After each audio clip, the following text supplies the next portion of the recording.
Hi everyone, thanks for coming back to another episode of Declan's Autism Journey podcast. As always, I'm really excited you're tuning in.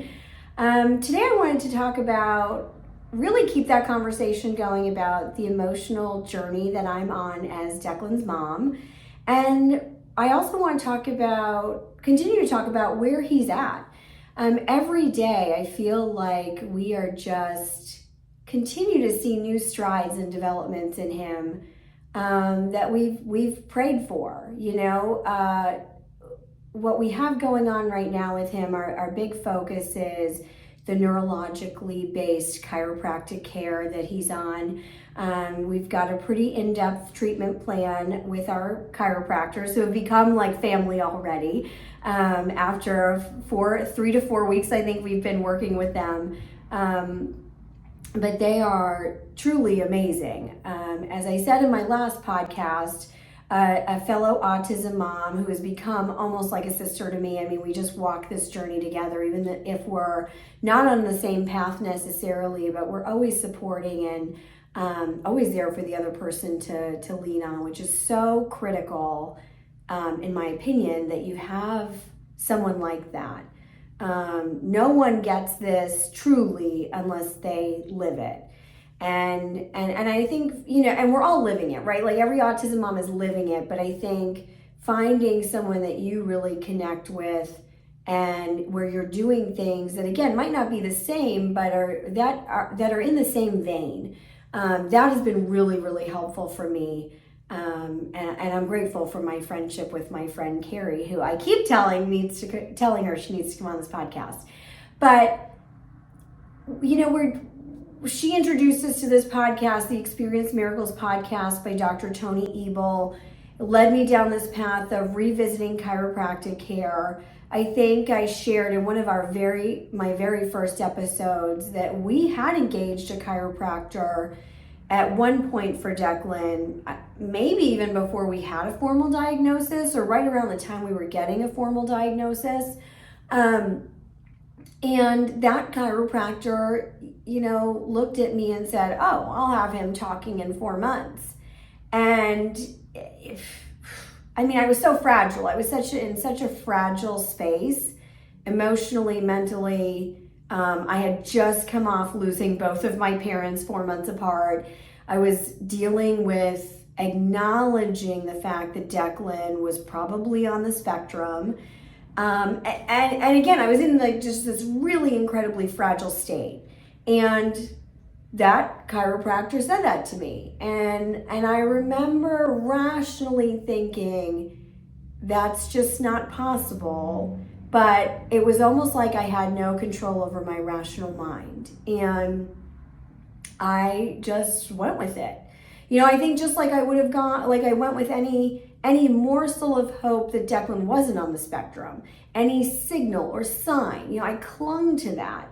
And because I was so afraid to admit the real truth. And I think the same when that chiropractor said that to me, I just clung to that again, even though I think back to that and I know rationally, I knew that wasn't possible.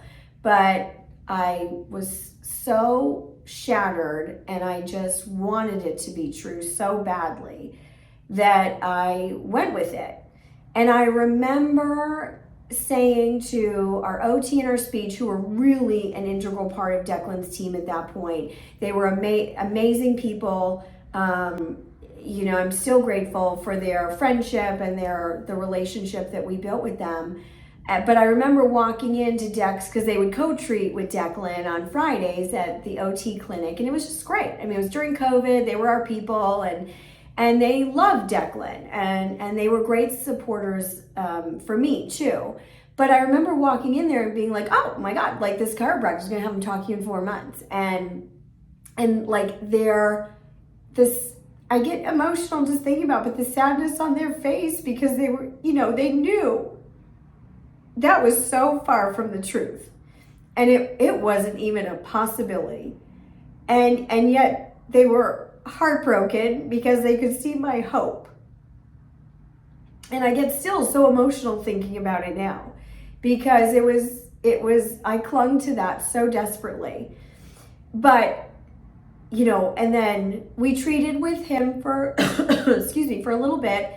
And I think then at that point we had engaged SMIRT therapy, and then we really immersed Declan in ABA when I came home from Florida with Declan after 8 weeks, and just kind of didn't have the time. And I'd come around to the point that statement by the chiropractor was so ignorant, hurtful, reckless. I mean, all the things, that statement and the impact it had on me was, I was so gun shy of chiropractors, and I've never treated with a chiropractor myself. So I kind of was like, I don't see the value, and that guy did me wrong, and all chiropractors are dirty and bad, and I kind of went with that.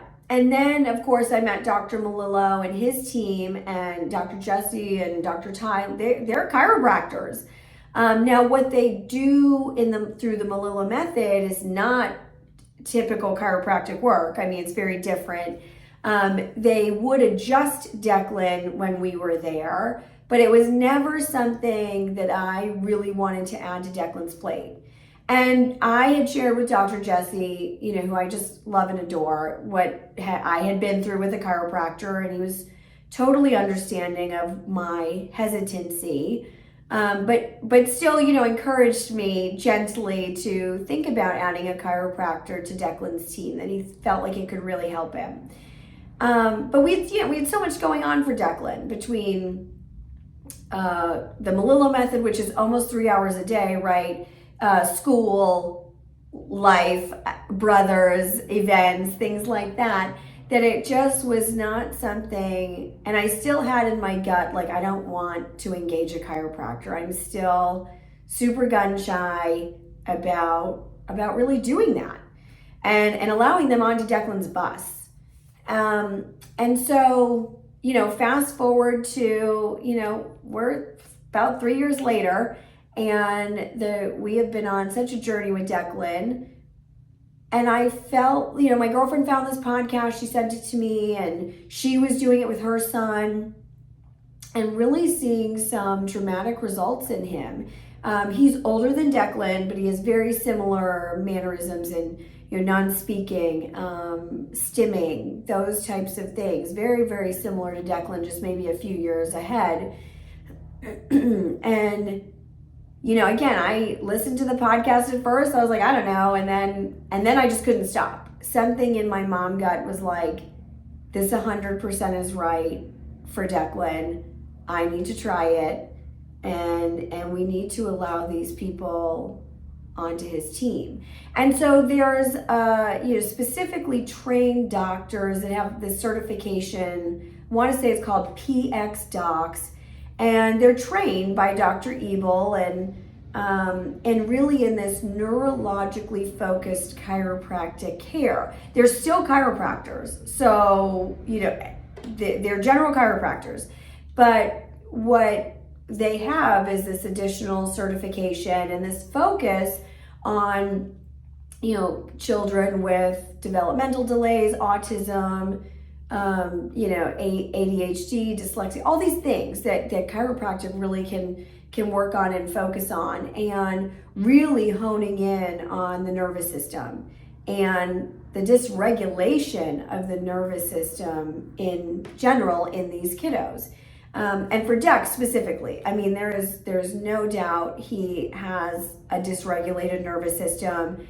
Shoulders are constantly up. He's living in fight or flight. He's hot to the touch. I mean, all of these indicators, again, that he's living in this fight or flight mode, which is just so incredibly taxing on the nervous system. And not only that, when you're living in fight or flight, there's not rationalization. There's not, it's just a very incredibly difficult state to live in.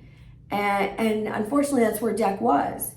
And we noticed that at different events and different situations that we put him in, where, like, even his inclusive tennis lessons, I mean, as I've shared, he cried through the whole first tennis lesson. He tried to elope, which he's not an eloper, but he was just dying literally to get out of there. And, I made him push through. I don't know whether that was right or not. I still don't know. But I made him push through, and he did it. And every week got better. I don't know that I would say he enjoyed it, but every week got better. And I want that for him, right? I want him to live. I want him to get out and be social and be engaged in different events, even if it's hard. That doesn't mean I want him to be uncomfortable, but that's part of life is going out, right? Leaving the house, leaving the school, leaving the places where he feels safest. And I want to find a way where we can do that with the most support around him. But so anyhow, we have been treating with this chiropractor. We came up with a game plan. It's a 2-duck practice. As I've said so many times on this podcast, I drive Declan's bus. I decide who to let on and who to kick off. I'm pretty hardcore at this point. I don't feel bad when I kick a provider off.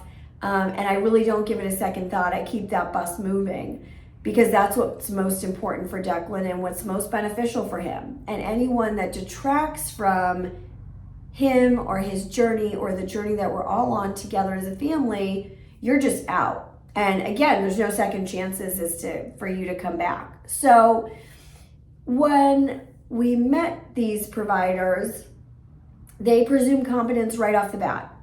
There was no me having to kind of sell Declan, the belief that Declan is cognitively not only intact, but a genius. They're like, yeah, we know. Hey, Declan, they spoke to Declan directly. It was just 2 more people that I really value their opinion. And, one of the things I've said has been, there's so many hard challenges in this journey, but one of the hardest challenges was realizing that you're in charge of this bus. You are mom and dad.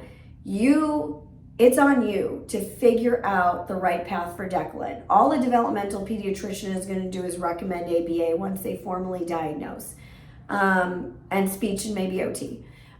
The pediatrician doesn't really have much to do with Declan's autism, and that's still blows my mind, but it's another topic for another day. And so I just find that I'm at a point now where I am so selective of who I let on his bus and who I let into his life. And, one of the many things that started changing that was obviously me and Tim recognizing that he is cognitively intact. And he knows everything we're saying to him and he understands everything we're saying to him. And that changed our mind shift changed in how we spoke to him and how we treated him. And we weren't going to baby him or allow others to baby him. And the expectation is that everyone around him presumes competence. And that's a beautiful thing. But to take it even further, just emotionally, our communication partner, Brooke, through Spellers, we were in a session one day and she just said to him, so off the cuff, Declan, I am so jealous of everyone that gets to hang out with you all day.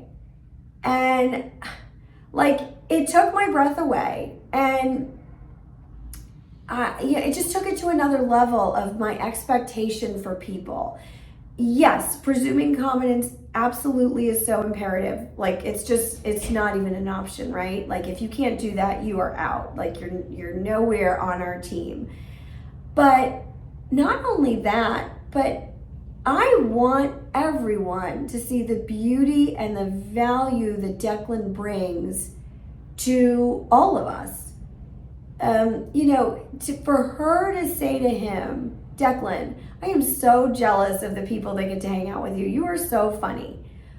No one had probably ever said that to him before, maybe including Tim and I. We have always fought for him to be included. We always will fight for him to be included. But it's almost at this different realm of, I want people to want to include him, not because it's the right thing to do or they have to or they should, or they know if they don't, they're out, right? And I'm talking family, friends, it doesn't matter. Declan is excluded at all and we're done. That relationship is over.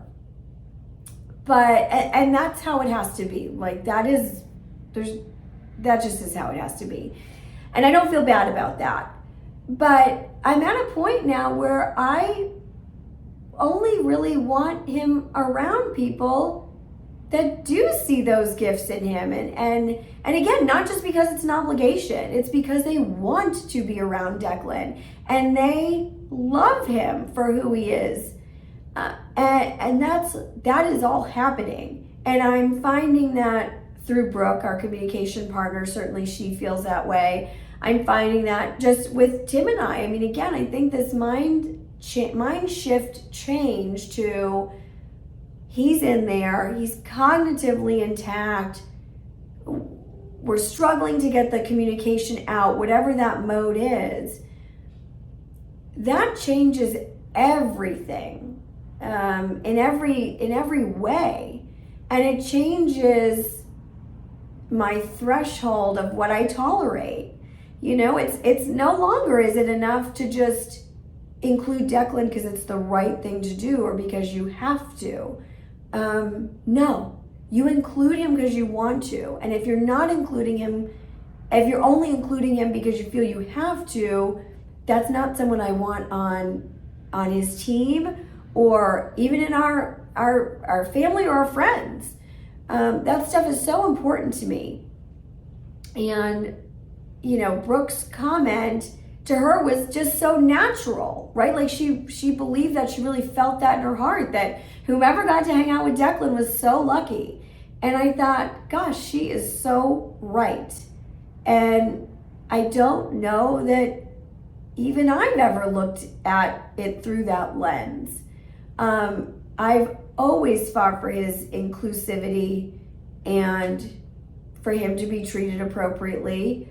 But again, because I think I'm starting to see his mile-long list of attributes and gifts and blessings versus seeing the disability and focusing on that, you know, it's just changed everything.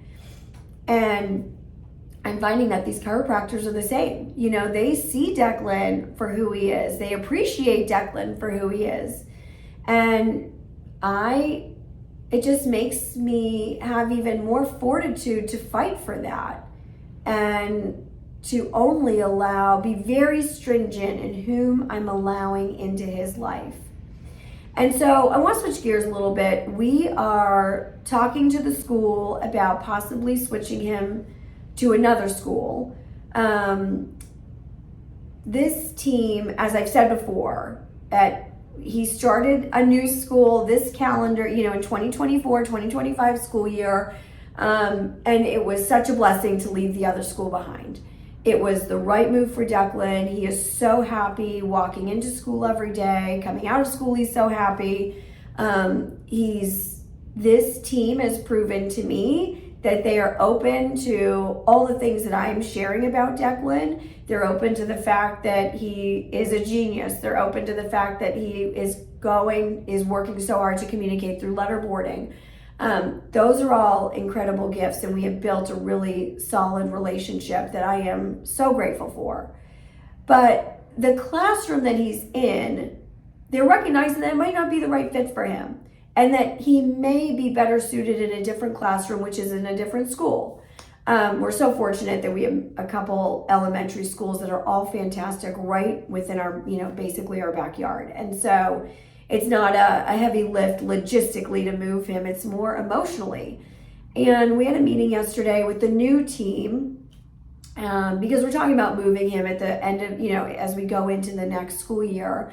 And you know, I recognize that I'm probably a lot coming in, but our autism itinerant was there, and she knows me now well enough to know what I'm fighting for Declan and where I'm coming from. And it's just a passionate mom that does not believe in the box standard of treatment, that is going to yield any benefit for Declan. I just don't. What we do through the Malillo method, now through neurologically based chiropractic care, through spellers, that is the stuff for us right now that is changing his life, which means then it's changing all of our lives. And so, I think letterboarding was new to this group, but I still felt so supported. I felt heard, and I felt like they were open. The hardest, I think, person to kind of come around to it is the speech therapist, because Asha takes such a strong stance against letterboarding, which just makes me want to rage. But, in order for me to have people become open to it, if this is new to them, I have to make sure that I'm tempering that, right? Like, I'm just stating what we do with Declan. And something that came up in the meeting, and she had a question, and I love questions. I don't take them as a challenge that you don't believe what we're doing or believe in what we're doing. I take them as you wanting to learn how to be the best partner to Declan. And, she asked a question, and it was a great question. But I felt like, just as a mom, I had to clarify, where I don't get lost anymore is in feeling like I need to prove Declan's abilities. I don't do that. And if someone needs proof, they are off the bus, right? Like, I understand having questions, and I understand, especially if this is new to someone, it is so different than what is standard in this special needs world. It just is. And it's upsetting that is the case. But, as I said in our meeting yesterday, like, right now we're fighting for Declan for sure. He's priority number one. And that's where all of our focus goes. But once we get him letterboarding and he's open, the fight continues for others, because this letterboarding, this mode of communication is a real thing. It's truly Declan communicating. And so what I've done is I've started videotaping all of my letterboarding sessions with Declan. And, whenever I practice with him, I'm videotaping it. It doesn't matter if I'm in my jammies or what. It doesn't matter, because it's not about that. It's about Declan. And I want to make sure that I have this documentation to look back on for ourselves, but also to share with other moms. But what I've also done is I've invited Declan's educators to partner with me, and I've invited them into my Google Drive as a viewer. They can watch all of my sessions with Declan, because I know that helps them, take away some different tips or tricks. And, as I'm spelling with Declan, I'm using lots of prompts: slow your poke, eyes on the board, let's be precise. And a couple of his team members have said, I am now using that with him. And so the consistency is great, but the fact that they take the time to watch these videos so that they can then better help Declan is just amazing. And again, grateful doesn't even describe how I feel about all of them. But, because we're going to be moving schools, that means we're changing therapy teams, teachers. And so our meeting yesterday was really to meet them. And I think it went great. I think that I need to also understand that, I've been on this journey for 3 years. I'm also a mom. So I am like 1,000% in. And I need to give others the grace to ask the questions, to better understand what we're doing, and to talk through questions. That's my responsibility to them, right? Like, just as I have, we say all the time, Tim and I, we don't really know what we're doing, right? We just use my mom gut and we go with it. And, my husband is usually the voice of reason, thank God, because I'm the emotional hot mess about everything we do. And, even just his valuable input in the meeting yesterday was awesome, that he was there to support, because I do lead Declan's therapy. I am his sole communication partner outside of Brooke. Declan is not yet spelling with my husband. He will, but we wanted to get him focused on just really one person at this point, right? Like we don't want to overload. The main thing is that he communicates with me, Tim, doesn't matter who. And so, again, I think this team was asking great questions, intrigued, and interested. And that's step one. And that's what I said, I don't get lost in the sauce of like having to prove that Declan does these things, knows these things, does these things. The believers, there might be questions now, but once you see it, you can't unsee it, right? And so I know that it will come. The believers will all come. And so I'm not wasting energy on anyone that doesn't believe. That doesn't mean they don't have access to Declan, because even my 12-year-old is like perplexed, right? Like this is a lot for him to take in and for him to understand, because Declan's output, as I've said before, is stimming. There's no words. He might be frog jumping all over the house. He's got these other challenges that, again, if you're going based visually, you think, yeah, there's probably not cognitively a lot going on there. And so, and I think because that's where we were for so long with Declan, to now be like shouting from the rooftops that he's a genius, that's a lot for my 12-year-old to process. And I get that. And I think it's a lot for anyone that is new to Declan or to letterboarding or to a mom like me. That's a lot. And I understand that. And so, again, it goes back to I have some responsibility here to be a good partner to them. I can't, the sole responsibility does not fall to them. And so, I always say that in our meetings, like, I want to be your partner. I know I am saying maybe things that you are just hearing for the first time. And I welcome you onto Declan's team as long as you're open. As long as you're open to the possibilities. As I've said before with my oldest, what I said to Brendan was, what we cannot do is put limits on Declan in any way, shape, or form. We are open to all of it. As I've said, whether he cures cancer or whether he's the first non-speaking orthodontist, we're open to all of that. We don't put any limits on Declan ever. And I don't let anyone into his life that only sees his output, what he's giving right now. And I think another piece to this is really feeling after 3 years. My husband and I, we have done so much, we are now in the hundreds of thousands of dollars for all of the different things we have done. And we are looking at Declan through this newer lens of, this kid is beyond cognitively intact. And we're really taking control of the decisions that we are making for him and the money we are spending. And I think that's, again, this one of the goals of this podcast is to help others that are just starting out. And in the beginning, for us, we were just operating in such fear. I mean, I moved to Florida for 8 weeks with him, 6 or 7 months pregnant. Like, that is so crazy. And spent thousands and thousands of dollars to do that. And air travel back and forth. And, I left my oldest. I mean, my gosh, when I think back to that choice, and nothing was going to stop me, but I think, wow, I don't want other moms to do that. I don't want them to make that same choice.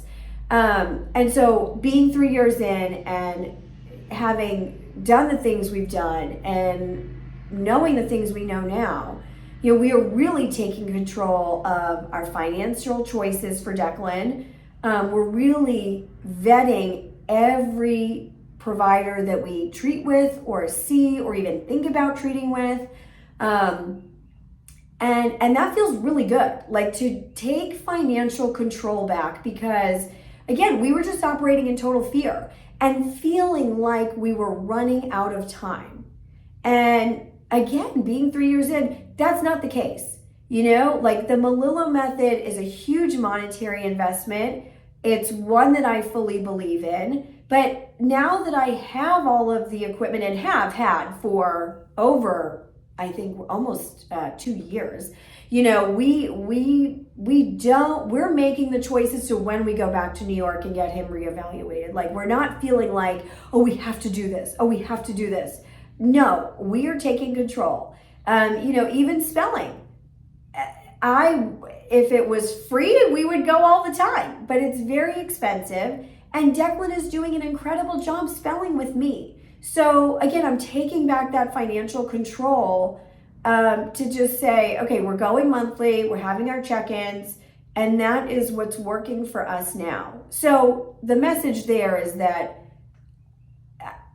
the fear is like minimal, and it feels so good. I think we operated out of control for so long, and that was where we were at, and so I would change it if I could go back, but at the same time, it's led us here. So I just hope that this episode helps others to say, time out. Like, let me reevaluate what is really important. What is my mom gut telling me? Am I operating in fear? That was a really difficult place to be. And I feel like I was there not that long ago. I know we engaged with some provider that, all these supplements and nonsense and just $1,000 to $1,200, whatever it was. And we just did it. And I know my husband didn't want to do it, and he was 1,000% right. But again, I was in that fear bubble and making decisions, living in fear. And so my husband's amazing, and he knew that he just had to go with it. And so to be now where we are, where I truly feel I'm not operating in fear in any way. Like, I feel like the fear is gone. And what we're really doing is evaluating truly things that come up, like the chiropractor care. Like, that is really expensive because it is private pay. Your plan doesn't cover children. But we feel that is worth the monetary investment. But that decision 100% was made with a rational mind and not based out of fear and not based out of the fact that we're running out of time to help Declan. No, it was truly this is the right thing to do for Declan right now. Let's go for it. And we've even started our oldest with the chiropractor because we just think for wellness, it's a great thing, and we're huge proponents of it at this point. We've certainly come full circle from that other chiropractor telling me he'd have Declan talking in 4 months to be where we are now. These two doctors are truly always at this point have a seat on Declan's bus. I look at them as my partners.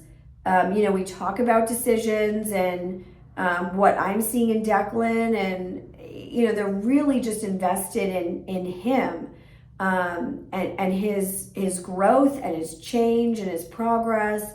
And it's just another reason this journey feels less isolating now. Like, I truly feel like we have such a great team in place. Our family is amazing from a support perspective. And there's just no stopping Declan now. Now we just have to ride it out and get him open communicating on a 26 letter board. And then there's really no stopping Declan. And I know he's close. I know he's really, really close. And we're just working so hard to get him there. But, again, I think the main takeaway from this episode is I just wanted to share the operating not in fear, not making decisions in fear, really taking control. That's a huge piece of this mom evolution of being on this autism journey.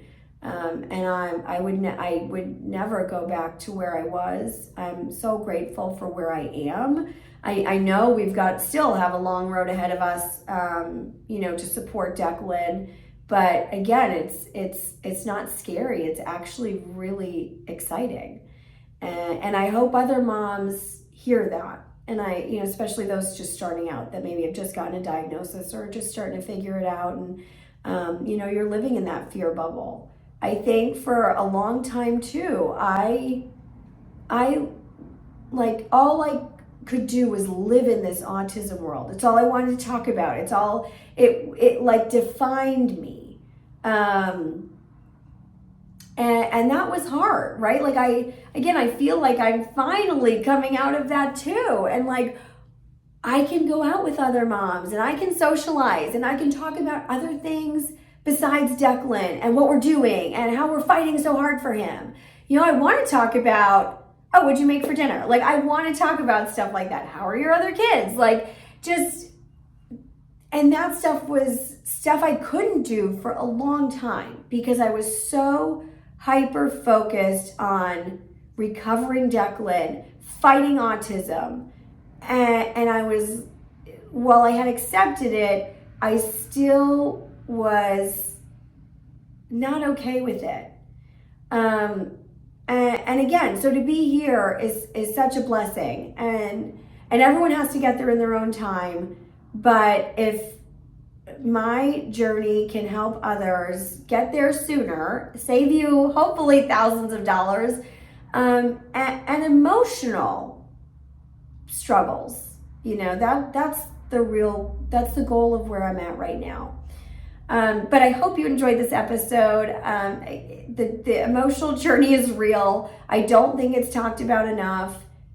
And I think it's really important that we, autism moms stick together. Nobody gets this like another non-speaking autism mom. Nobody gets my life like that person, like another mom. And especially one that believes in, outside of the standard of care treatment. So I think this is, something we need to keep talking about. But I appreciate everyone's time, and I hope you really enjoyed this episode. Thank you.